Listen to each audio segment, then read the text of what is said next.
managing directors of A.M.A. When I was born, my parents had a cut flower farm.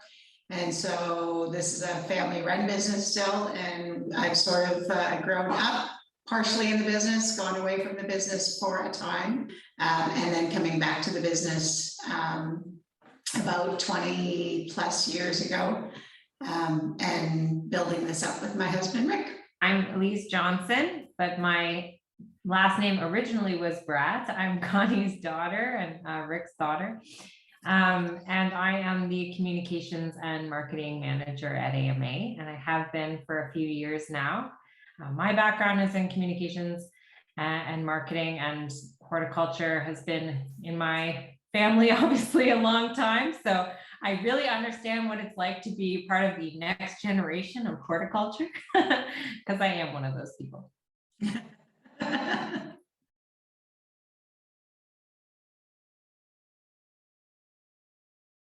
Our general business philosophy about identifying solutions that match a customer's need, that is not the same thing as like flipping through a catalog of products. We really need talent for that. So talent is a very central part of how we see our own success. And so we do all the normal stuff, like when it comes to trying to find new talent, we do the job posts and the social media ads, and even, oh my gosh, we do a newspaper ad sometimes. And but the big kind of thing that we're doing behind the scenes is always networking, always maintaining those relationships, always making sure that our reputation is strong to draw people to our company, that people they know about us, they want to work with us, and that we're always looking for talent. Even if there's not a job posting, if you're a talented person who cares about horticulture and who has ideas about how to think about new solutions in horticulture, then we want to work with you. And that's what we want people to know about us in the industry. And I think the word culture really is a key word for us. Let's say we have an interview with someone, often we'll ask them back, do you have any questions? And they almost always ask, what is your culture like in your office? Or what is your culture like in production? And I'm so proud to be able to say we work as a team and we are working together to find solutions, and the brainstorming that happens in our setting is always exhilarating. Like you can just feel the energies pretty much every day in this place, and people see that and feel. No matter who we're working with, we want to be a place where you want to be. So whether that's a team member or a customer or one of our partners in industry, like we want you to want to be with A.M.A. And so that plays into everything we do, from HR to marketing to sales to everything.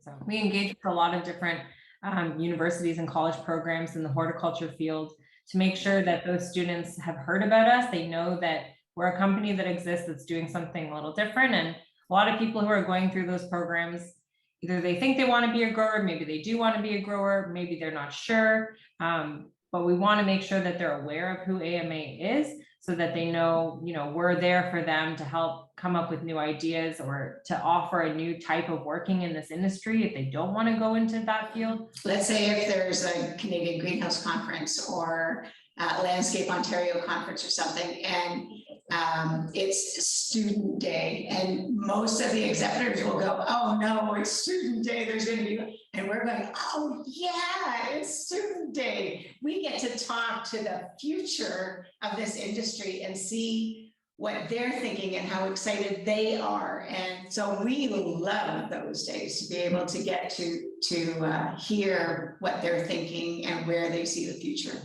Yeah, the energy of the students is contagious. So we love to engage with them because they give us ideas too.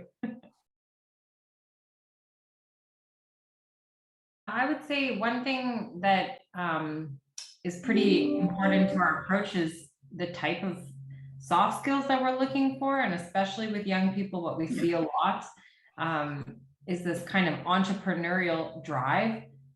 which I think is really common for young people who are starting out in the workforce. And that's one thing for sure. When we see that, we glom onto that. We're also looking for that solutions-oriented mindset, and those things really go hand in hand. You know, we are always looking for people that are curious and questioning and wanting to do more or learn more, or you know, delve into the research of why is this happening or why is that happening.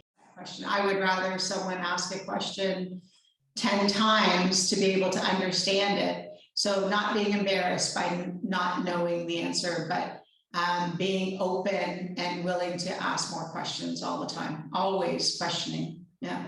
I think also where we look for people that have a passion for something, you know, if they're just coming out of school, some of the questions will be things like, what was your favorite thing that you did in all of your schooling? Like what was that one thing that you thought, oh, I would really, really like this? And for some, it's when they're in the propagation house. And honestly, it doesn't matter what the answer is. It matters that they have an answer. Are they passionate about something in this industry? Because we can then grab onto that passion. I would say that mentorship is really baked into our approach to our team. We know that this is a really relationship-focused industry, and there are a lot of nuances, and different customers have different preferences and different approaches. So it's really important that our younger team members are working closely with our more seasoned veterans. But we also know that the younger generation is sort of mentoring the older generation when it comes to bringing new ideas to the table, thinking differently about the way we've done things, asking new kinds of questions that maybe we haven't thought of. So mentorship really is a two-way street, and that plays into not only within our own team, but how we relate to our customers too. Even if you look in our office, our new staff are always mixed in between our more experienced staff, so that they're always sitting next to somebody that already has ties to customers. Once someone has finished a meeting with a client, there is sort of an after meeting to say, okay, here's what they said, here's what we're trying to look for. Does anybody have ideas? So the brainstorming that happens is all inclusive. It's a daily occurrence. And I don't know that we plan it that way. It just is a part of who we are.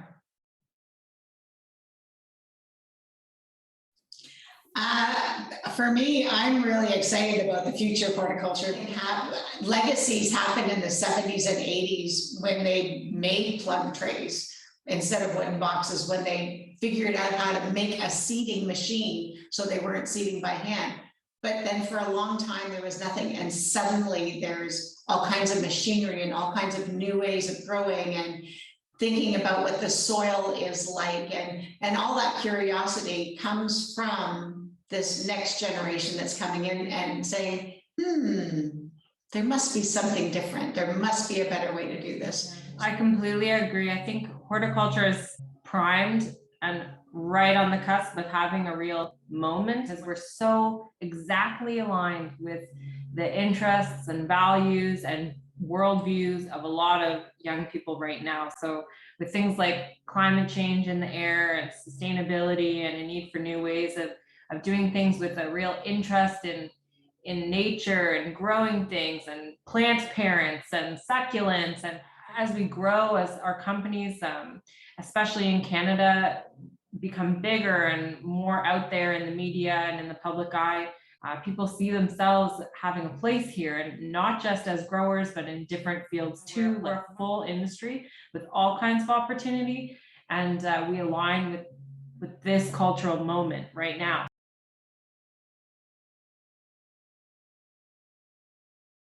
You know, one thing we need to do as an industry is to reach beyond our industry into different talent pools, into younger generations. We should be reaching into all the different levels of the education system into our own communities, into the public, and let those groups know that there are opportunities here that aren't just for, you know, what people conceive of as growers and farmers. In the Netherlands, they actually have open days on their farms. And when they say open days, they mean for greenhouses or for orchards or for everybody in the country knows what open days means. And they mean that, okay, we get to go in and see, you know, draw back the curtain and see what actually happens inside. I mean, there's all kinds of safety, security protocols, and you don't want people walking from farm to farm kind of thing. But there must be a way to create more awareness. And I think by creating that awareness and creating that curiosity amongst the general population of how does it work, puts seeds into them of, oh, I never thought of this as a business. But then also whoever is doing those kinds of tours have to talk about the types of people that we have working here, that it's not just the farmers, but you know, we want you to meet the marketer and what are they doing? We want you to meet the engineer in the boiler rooms and what they're doing. You know, there's lots of different types of positions on a farm. Mm-hmm. I do think that the public has a natural curiosity about horticulture in general, and sort of in an abstract way, and they maybe don't put the dots together that there is an industry in Canada that is enormous, that is doing those things very successfully, and that there's a place for them there. So there's an interest in plants and growing things, and there's a business where you can do that, and you know, you can learn about it here. And it's almost just a need for matchmaking and just putting those pieces together for young people who are already interested and curious in all the things that we do. Canada, how do we get together collectively to create a promotional program about this is a great place to be? I think we need to decide as an industry that we want to do that, because so often our educational opportunities are inward facing, which is great. But we haven't necessarily thought about, okay, do we want to turn any of those knowledge exchanges out? Do we want to have any public facing opportunities where we're really sort of trying to connect people into our industry? And I think if we can decide that that is something that we see of value, especially right now where we have this perfect moment of, you know, COVID happened, people got interested in horticulture in a new way. Is this something that we can agree is valuable? Okay, then let's do it. Let's have public events. Let's, you know, make sure that we're getting in the media, beyond trade media. Like, are there opportunities like that that we should be tapping into? I think anything is teachable if you have the desire, no matter where you come from.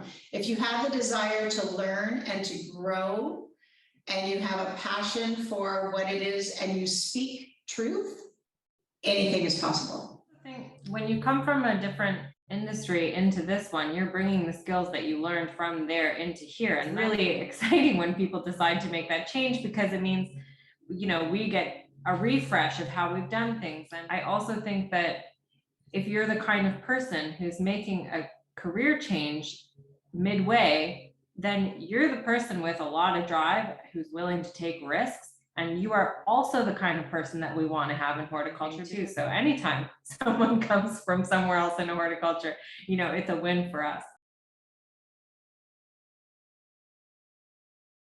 As a person who grew up in Essex County, there were not a lot of jobs that I was interested in doing, because I always thought, you know, I wanted to do writing or something creative, and I didn't see that there was going to be opportunity for that. But now it's like a totally different place. You know, there are all kinds of people with the same degree I have, the same interests I have. They're doing those things in Essex County. And I thought, oh, you have to live in Toronto if you want to do that. And here I am in Toronto doing it for a company in Kingsville. Coming out of COVID, which we didn't expect, where people are starting to think differently about where they live and how it relates to their work. And it's a good time for us to capitalize on that and show them that, yeah, you can be a professional living, you know, out in the county where you can have a house you can afford, where you can raise a family, where you can really lay roots. how do we get them to want that the downtown Kingsville is the new place for young professionals to be? How do we advertise working with the Kingsville BIA or the Leamington BIA or the Windsor BIA? It's not just up to our industry collectively working together to think of how to do that. Like, how can we leverage different associations and groups beyond our industry to reach people beyond our industry?